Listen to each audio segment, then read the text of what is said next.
Hello and welcome everyone to another StarCraft 2 England cast. Today I have got a game between HostFighter and aTnDarKFoRcE. DarkFoRcE is in the top left position playing as the blue Zerg player, and we have got Fighter in the top right position playing as the red Terran.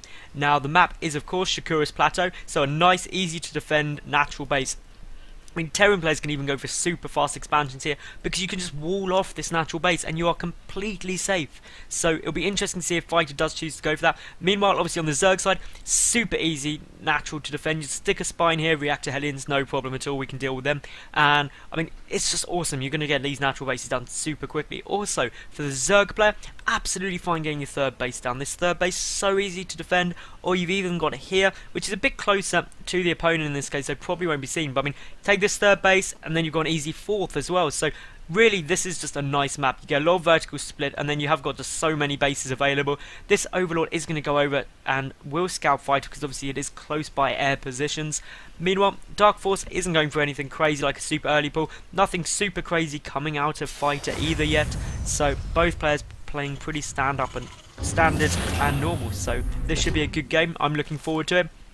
Meanwhile, DarkFoRcE is just moving that drone down. This timing of the drone, possibly, it's actually just going out to scout. I was going to say it would have been a bit early to move it out for an expansion as of yet. Probably just going to scout around to see is there any kind of 2 racks, proxy racks, anything crazy like that. It's always a good thing to do, because losing to something like a proxy racks should never happen as long as you scouted. So one drone this early on just to scout it just means that you're going to not die. And that's always good, because dying is always bad. But there we go, DarkFoRcE is just going to chuck down that hatch on 15. Super standard. Meanwhile, no gas down yet for Fighter. So, I mean, that's quite telling on its own. And this is actually a really clever move. Literally just built that supply depot temporarily to finish the wall off. And basically means that this drone now can't get in to scout. Obviously that drone does need to get it in to counter gas, but obviously there's an Overlord there, so the Overlord can do the job of the drone and still will show DarkFoRcE that hey, no gas is down. That means no Banshees, not even any reactor Hellions. Now most Zergs would jump with joy that there's no reactor Hellions, but at least if you see a gas, you know pretty certainly what's coming up. There's still quite a few options for Fighter. It looks like he's going to be taking this expansion really early. There we go, so that expansion is going to come down. I mean, if that doesn't get scouted, DarkFoRcE is sitting there thinking, okay, is there more barracks on the map somewhere? Is there a whole load of barracks behind this? What is going on? Because really it is expand or mass marines. Those are the only 2 options available to Fighter, but both would require very different responses from DarkFoRcE. And now 1 SCV and 1 marine up the front does say, I'm going to bunker rush you, which obviously means it kind of hints that there's going to be a lot of early pressure, a lot of marines coming in to back that up. So DarkFoRcE is probably thinking, hey, is this going to be kind of a mass marine push or something? But this Overlord is slowly making its way down, and we'll hopefully be able to scout out that this expansion is down for Fighter, and DarkFoRcE can react appropriately. Meanwhile, 3 barracks are coming down, so a complete wall off is done.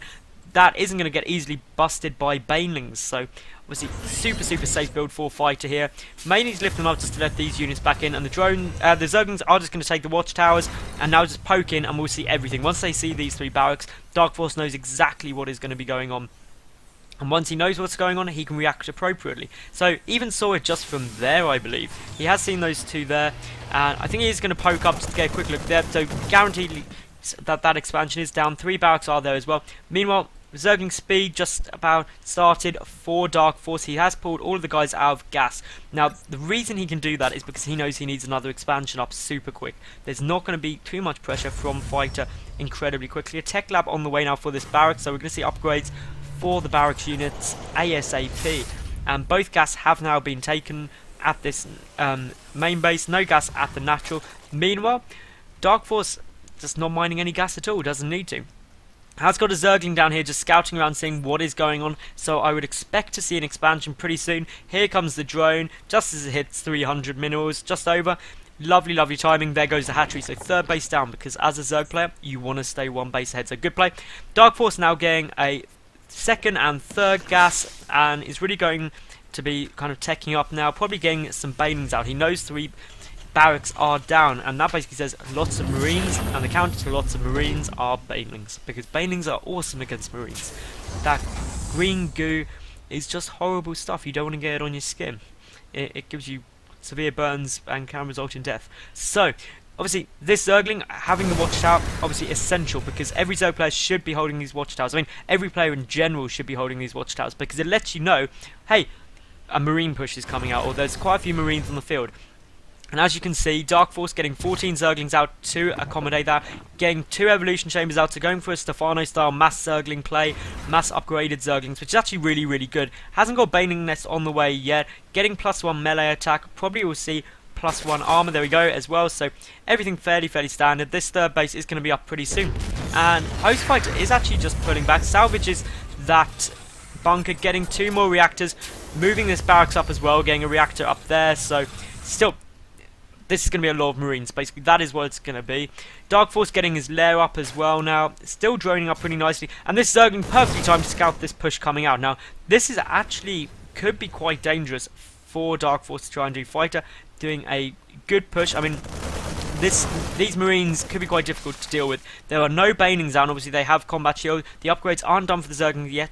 8 more are on the way. Baning Nest is on the way as well. 16 now Zerglings coming. 18 trying to get us around, but great little stutter step micro preventing the Zerglings from picking off too many of those marines. The Queen is helping, but I mean, Fighter's just doing a great job stutter step microing those marines forward, and I mean, just moving in, gonna pick off a couple of drones, and obviously every drone you take out of the Zerg just stops them getting that nasty kind of 70 to 90 drones, which means they can go absolutely crazy on their production. And now this is good positioning of the marines behind these mineral line, means that the Zerglings can't get us around, and therefore can't do much damage to these marines at all. And now focus firing down the hatchery, and I mean, this hatchery goes down, DarkFoRcE will be in a lot of trouble. He has got the third up and is transferring drones down there, but here we go, the Zerglings are moving in, but great positioning, just making sure the marines are behind the mineral line to do absolute maximum damage, but still they are going to get cleaned up as their number gets lower. But obviously this is a lot of mining time lost, and if we take a look at units lost, I mean, over double that of, not quite actually, just under double lost of DarkFoRcE compared to Fighters. So that was really good play. It was a nice little timing. Did lose all the marines, but doesn't really matter. His production is in an overdrive. Has got a third base up behind this. Well, a third command center, which is now going into an orbital command. So ready to take a third base behind this. Absolutely great play. Meanwhile, DarkFoRcE has got that Baning Nest out now, getting the Zergling speed, getting +2, and we'll probably see +2 armor come out any second as well. There we go. So +2 on the way for these Zerglings and Banelings. No tanks as far as I can see. Tanks are just coming out now. Siege mode only just started, which will allow Fighter to deal with those Zergling Banelings. But obviously the upgrades are way ahead. No upgrades as of yet for the tanks, so it will take 2 shots to kill them. A drop is coming down now though, so an Overlord does go down, and obviously this drop could do quite a bit of damage. But Banelings are rolling in, and I mean, DarkFoRcE dealt with that perfectly. The positioning of the Overlord here just let him see exactly what was going on. He's also got a Zergling down here, so he knows if this third base does try to get taken. And this drop is poking up and down, and this is just great play by Fighter, because there's no way DarkFoRcE can actually deal with it. And 1 Marine to 1 Baning is a great trade, but that isn't such a good trade. Quite a few Marines going down to a couple of Banelings there. And there we go, 2 armories are on the way, so we are going to see double upgrades for those tanks coming ASAP. Another factory and tech lab on the way. Medevacs are also coming out. This third base hasn't actually moved down yet, and that's because, I mean, DarkFoRcE has a very mobile army with good upgrades. Drop coming down at his third though. The Spine Quarter will deal with it, and that shouldn't be too much of a problem, to be honest. Only 1 Marine lost. If we take a look at workers killed, Fighter has only actually killed 5 workers, which isn't great, but I mean, resource-wise, it is obviously in favour of Fighters. So, doing good harassment, and obviously it just means the DarkFoRcE has to be building units and not drones. Getting his infestation pit down here, as well as a macro hatch, and still just 2-2s, about 3/4 done. That infestation pit, probably more for going up to hive tech in order to get 3-3. Also, pathogen glands and the infestors will be brilliant for dealing with marines. Fungal growth is a great way to deal with marines, because A, it clumps them up, B, it does damage, and C, it means Banelings can just roll on in there. And Banelings like rolling. It's just fun for them. It makes them happy. Anyway, we will see quite a few more spines coming down at this third base. Now, to be honest, spines are a good way to defend your expansions against drops, purely because they cost effectively 1 lava.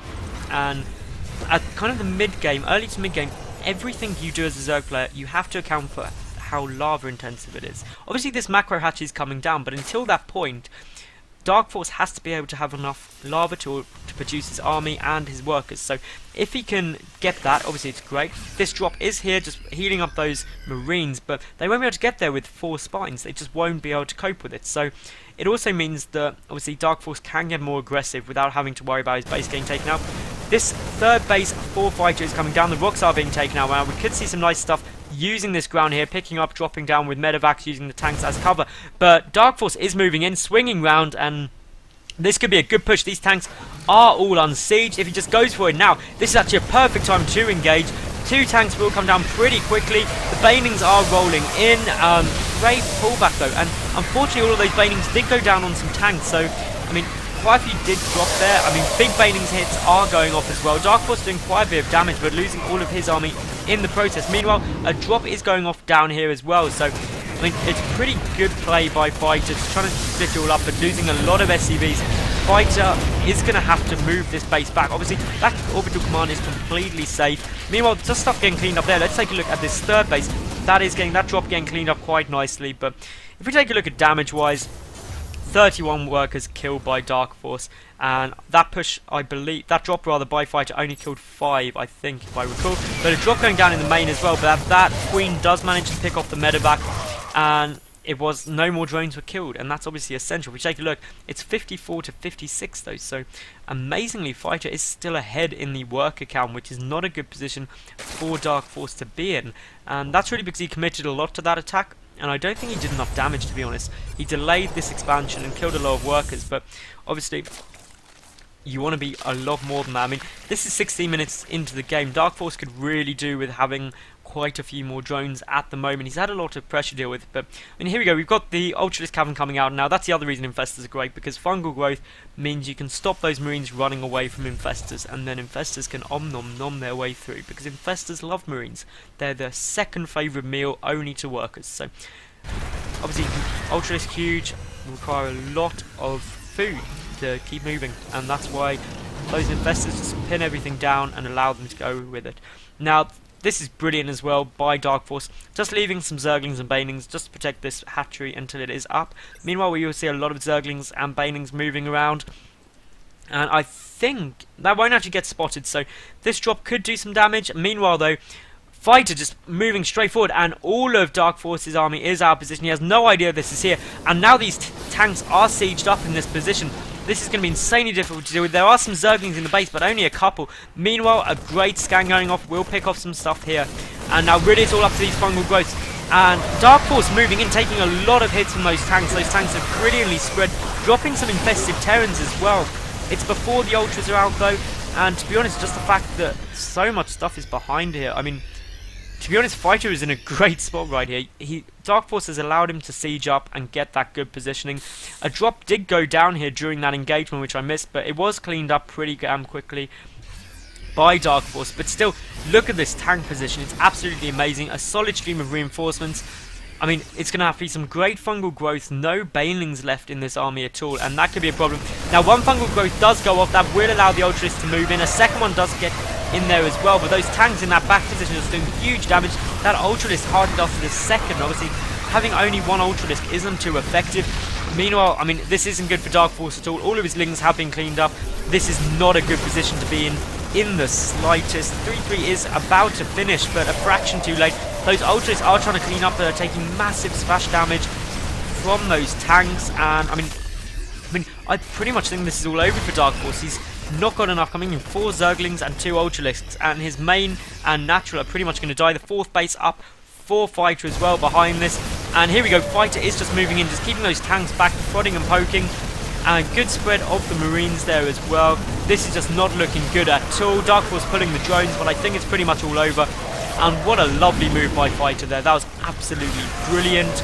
And he has got that one Ultralisk out, but to be honest, that one Ultra isn't going to be able to hold this up. He does still have his 3rd and 4th up, obviously, but only for a matter of time. Trying to get some more Ultralisks in as well here, DarkFoRcE, but he's in a really rough spot. He's just left the Terran player siege up, and look at this tank spread. They're so spread out. There's just so many Marines spread out as well. There's the GG from DarkFoRcE. So, I mean, really, DarkFoRcE had a nice attack, but To be honest, Fighter just had such a good position with those tanks and marines because DarkFoRcE moved out pretty much the wrong opportunity and didn't have the scouting information.